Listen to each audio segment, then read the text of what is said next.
Hello guys, ഇത് നമ്മുടെ ഗഡുംപതി നാരങ്ങയാണ്. നമുക്കിത് അച്ചാർ ഇടാൻ വേണ്ടിയിട്ട് പൊട്ടിക്കാം.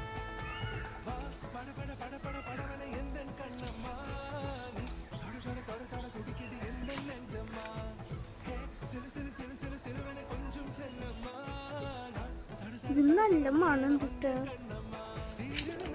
ഇത് മാത്രല്ല കുറേ നാരങ്ങൾ ഉണ്ടായിട്ടുണ്ട്. അത് പൊട്ടിക്കാം.